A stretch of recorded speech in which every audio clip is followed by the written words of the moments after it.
So ಕೆಲವೇ ಕ್ಷಣಗಳಲ್ಲಿ ದೆಹಲಿಯಲ್ಲಿ ಕೂಡ ಹೈ ವೋಲ್ಟೇಜ್ ಮೀಟಿಂಗ್ ಆರಂಭ ಆಗುತ್ತೆ. ಸೊ ಹಾಗಾಗಿ ಈ ಒಂದು ಸಂದರ್ಭದಲ್ಲಿ ದೆಹಲಿಯ ವಿದ್ಯಮಾನಗಳನ್ನ ಸಂಪೂರ್ಣವಾಗಿ ಅರಿತಿರುವಂತಹ ಕಾಂಗ್ರೆಸ್ನ ಹಿರಿಯ ನಾಯಕರು ಆಗಿರುವಂತಹ ಬಿ ಕೆ ಹರಿಪ್ರಸಾದ್ ಅವರು ನಮ್ಮ ಜೊತೆಗಿದ್ದಾರೆ. ಅವ್ರ ಹತ್ರ ಒಂದಷ್ಟು ವಿಚಾರಗಳನ್ನ ಮಾತಾಡೋಣ. ಸರ್, ಮುಖ್ಯವಾಗಿರುವಂತದ್ದು ಕೂಡ ಈಗ ನೀವು ಸಾಕಷ್ಟು ವರ್ಷಗಳ ಕಾಲ ಇಲ್ಲಿ ಅನುಭವ ಇರುವಂತದ್ದು, ಗೊತ್ತಿರುವಂತದ್ದು, ಇಂಚಿಂಚು ಮಾಹಿತಿಗಳು ಕೂಡ ಪಲ್ಸ್ ನ ಚೆನ್ನಾಗಿ ಅರ್ಥ ಮಾಡ್ಕೊಂಡಿದೆ. ಇವತ್ತಿನ ಬೆಳವಣಿಗೆ ನೋಡೋದಾದ್ರೆ ಸೊ ಯಾವ ರೀತಿಯ ಅಜೆಂಡಾ ಇದೆ, ಏನ್ ಚರ್ಚೆ ಆಗ್ಬೋದು? ನಮ್ಮ ಅನುಭವ ಏನು ಕೆಲ್ಸಕ್ಕೆ ಬರೋದಿಲ್ಲ. ನಾನು ನವೆಂಬರಿಂದ ಹೇಳ್ತಾ ಇದ್ದೀನಿ, ಜನ ಜೂನ್ ವರ್ಗು ಏನು ಮಾತಾಡಬೇಡಿ ಅಂದ್ರೆ ಪ್ರತಿನಿತ್ಯ ಇದು ನ್ಯೂಸ್ ಇಲ್ಲ ಅಂದ್ರೆ ನಿಮ್ ಟಿವಿನೇ ನಡೆಯೋದಿಲ್ಲ. ಆದ್ರಿಂದ ಬರೀ ಈ ನಾಯಕತ್ವ ಪ್ರಶ್ನೆ, ರೀಶಫಲ್ಲು ಇವೇ ಚರ್ಚೆ ಆಗ್ತಾ ಇದೆ. ಆದ್ರಿಂದ 2 ವರ್ಷದ ನಂತರ ಮೊನ್ನೆ ತಾನೇ ಭಾರತೀಯ ಜನತಾ ಪಾರ್ಟಿ ಅಧ್ಯಕ್ಷರು, ಅಖಿಲ ಭಾರತೀಯ ಜನತಾ ಪಾರ್ಟಿ ಅಧ್ಯಕ್ಷರು ಬಂದು ಕರ್ನಾಟಕದಲ್ಲಿ ಚರ್ಚೆ ಮಾಡಿ ಹೋಗಿದ್ದಾರೆ, ಕಾಂಗ್ರೆಸ್ ಯಾವ ರೀತಿ ಸೋಲಿಸಬೇಕು ಅಂತ.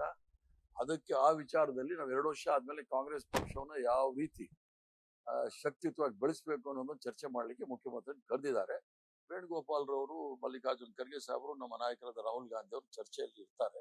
ಏನಾಗುತ್ತೆ ಅಂತ ನೋಡೋಣ. ಅಂದ್ರೆ ಒಂದು ಇಲ್ಲಿ ಪ್ರಮುಖವಾಗಿ ಚರ್ಚೆ ಕರ್ನಾಟಕದ ಮಟ್ಟಿಗೆ ದೊಡ್ಡ ಮಟ್ಟದಲ್ಲಿ ಇರುವಂತದ್ದು ನಾಯಕತ್ವ ವಿಚಾರ ಅನ್ನುವಂಥದ್ದು. ಈಗ ನಾಯಕತ್ವ ವಿಚಾರಕ್ಕೆ ಸಂಬಂಧಪಟ್ಟಂಗೆ ಪ್ರಮುಖವಾಗಿ ಚರ್ಚೆ ಆಗುತ್ತಾ ಅಥವಾ ಗೊಂದಲಕ್ಕೆ ಇತಿಶ್ರೀ ಬೀಳುತ್ತೆ ಅಂತ ಅನ್ಸುತ್ತೆ? ನಾಯಕತ್ವದ ಬಗ್ಗೆ ಚರ್ಚೆ ಅಂತ ಯಾರು ಹೇಳಿರೋದು ನಿಮ್ಗೆ?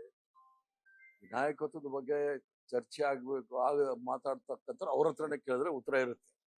ವಾಟ್ಸಪ್ ಯೂನಿವರ್ಸಿಟಿ, ಸೋಷಿಯಲ್ ಮೀಡಿಯಾದಾಗ ಉತ್ತರ ಕೊಡಕ್ ಆಗೋದಿಲ್ಲ. ಸಕ್ರಿಯವಾಗಿದೆ ವಾಟ್ಸಪ್ ಯೂನಿವರ್ಸಿಟಿ ಮತ್ತು ಸೋಷಿಯಲ್ ಮೀಡಿಯಾ 6 ತಿಂಗಳಿಂದ. ನೋಡೋಣ, ಇವತ್ತು ಅದಕ್ಕೆಲ್ಲ ತೆರೆ ಬೀಳುತ್ತೆ.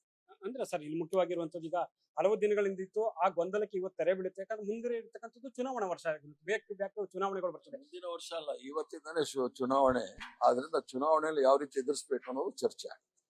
ಈ ಗೊಂದಲಕ್ಕೆ ಎಲ್ಲ ಸಂಪೂರ್ಣವಾಗಿ ತೆರೆ ಬೀಳಬೇಕು ಅಂತ ನೀವು ಕೂಡ ಒತ್ತಾಯ ಮಾಡಿದ್ದಾರೆ ಹಲವು ಸಂದರ್ಭಗಳಲ್ಲಿ. ನೋಡಿ, ಈಗ ಯಾವುದೇ ಗೊಂದಲ ಇಲ್ಲ. ಈಗ ಆಲ್ ಇಂಡಿಯಾ ಕಾಂಗ್ರೆಸ್ ಕಮಿಟಿ ಅಧ್ಯಕ್ಷರು ಖರ್ಗೆ ಸಾಹೇಬರು ಹೇಳಿದ್ಮೇಲೆ ಅವ್ರದೇ ಫೈನಲ್. ಅವ್ರು ಹೇಳಿದ್ಮೇಲೆ ಅದ್ರ ಬಗ್ಗೆ ನಾವು ಮಾತಾಡಬಾರ್ದು, ಅದು ಪಕ್ಷ ವಿರೋಧಿ ಚಟುವಟಿಕೆ ಆಗುತ್ತೆ. ಮಾತಾಡ್ತಾರೆ. ಇವತ್ತಿಂದ ಅದಕ್ಕೆ ಫುಲ್ ಸ್ಟಾಪ್ ಬೀಳುತ್ತೆ ಅನ್ನೋ ವಿಶ್ವಾಸ ಇದೆ ಅಂತ ವಿಶ್ವಾಸ ಇದೆ. ಏನಾಗುತ್ತೆ ಅಲ್ಲ, ಸಂಪುಟ ಪುನರ್ರಚನೆ ಕೂಡ ಈಗ ಇದು ಅಂತ. ಯಾಕಂದ್ರೆ 3 ವರ್ಷ ಆದ್ರೂ ಇನ್ನು ಸಂಪುಟ ಪುನರ್ರಚನೆ ಆಗಿಲ್ಲ ಅನ್ನುವಂಥದ್ದು, ಮತ್ತೆ ಹರಿಪ್ರಸಾದ್ ಅವರು ಕೂಡ ಕ್ಯಾಬಿನೆಟ್ ಸೇರ್ತಾರೆ ಅನ್ನುವಂಥ ಚರ್ಚೆ. ಅದನ್ನೆಲ್ಲೂ ನಾನು ಹೇಳಿಲ್ಲ. ಚರ್ಚೆ ಆಗ್ಬೇಕಾಗಿರೋದು ಅವರು. ಚರ್ಚೆ ಮಾಡಿ ಏನ್ ಬರುತ್ತೆ ನೋಡಿ. ತಾವು ಕೂಡ ಹೈಕಮಾಂಡ್ ನಾಯಕನ ಭೇಟಿ ಮಾಡುವಂತದ್ದು ಏನೋ ಇದೆಯಾ? ಇಲ್ಲ, ಯಾರನ್ನು ಭೇಟಿ ಅಲ್ಲ, ಸಿಎಂ ಸಿದ್ದರಾಮಯ್ಯ ಅವ್ರ ಜೊತೆ ಉಪಹಾರ ಕೂಟದಲ್ಲಿ ಕೂಡ ನೀವು ಇದ್ರಿ. ಸೊ ಸಿಎಂ ಡೆಲ್ಲಿನಲ್ಲಿ ಬಂದಾಗ ಭೇಟಿ ಮಾಡೋದು ತಪ್ಪೇನು? ಭೇಟಿ ಮಾಡಿರ್ತೀವಿ ಅಷ್ಟೇ. Thank you. ಸೊ ಇದಿಷ್ಟು ಕೂಡ ಕಾಂಗ್ರೆಸ್ನ ಹಿರಿಯ ನಾಯಕರು ಆಗಿರುವಂತಹ ಬಿ ಕೆ ಹರಿಪ್ರಸಾದ್ ಅವರ ಸ್ಪಷ್ಟವಾದ ಮಾತುಗಳು.